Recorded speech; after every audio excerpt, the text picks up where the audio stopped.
drowning in debt and none of my houses are selling fast enough. And it's absolutely killing our cash flow. And I'm quickly realizing what systems, processes, and protocols I could have done a better job of implementing into my business to prevent this from happening whenever we are in markets like this. One that stands out to me in this moment is our agreements with contractors. So because we do so many renovations at a time, I have a lot of leverage over my contractors typically, because I'm like, hey, listen, I'm gonna feed you work, I'm gonna be feeding you money, and in return, I need you to do a few things for me. One of those things that all my contractors have done since we first started was starting projects with a very minimal deposit, sometimes even no money. And this helped my company a lot because when we raise capital among private partners, we're able to get them strong returns because we raise them less money, right? So we get to make a lot of money with only getting a little bit of money. But in real estate, everything affects the other. So when investors like me are struggling, sometimes we have to stop work on deals, or sometimes we're just buying less deals. And who do you think that affects?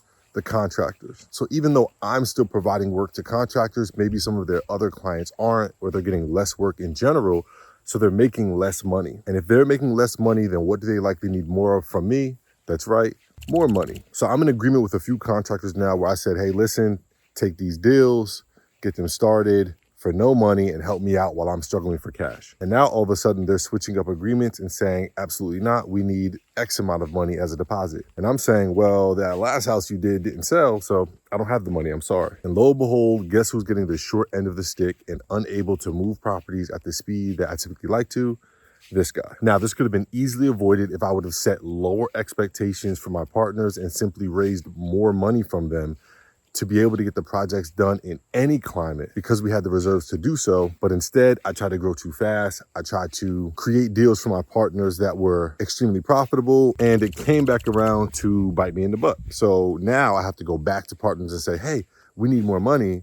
And they're looking at me like, why do you need more money? And now I have to explain to them that I'm broke and poor and don't have cash flow because none of the houses are selling on the market, at least not at the speed that we projected them to. This merry-go-round of cause and effects in real estate is how something simple like interest rates can affect the entire industry and have everyone screaming doomsday and recession in the real estate investing world. Now, I wouldn't be a good real estate influencer if I didn't come up with a solution. So my solution during these times is simply to wait them out. In order to save the money that we're losing from houses sitting on the market, we've opted to spend just a little bit less on construction and then put the properties as rentals so that during these down months, we can collect money in the form of rental income and then maybe try to sell next year after the tenant's lease is up, or just leave it on the market with a tenant in it, because guess who's still buying in this market? That's right, the people who have to buy, people like me, investors. That's one of my favorite things about real estate is no deal has to go bad. There's always a way out. There's always a solution. You just have to continue to educate yourself to be prepared when times change so that you can find that solution for yourself.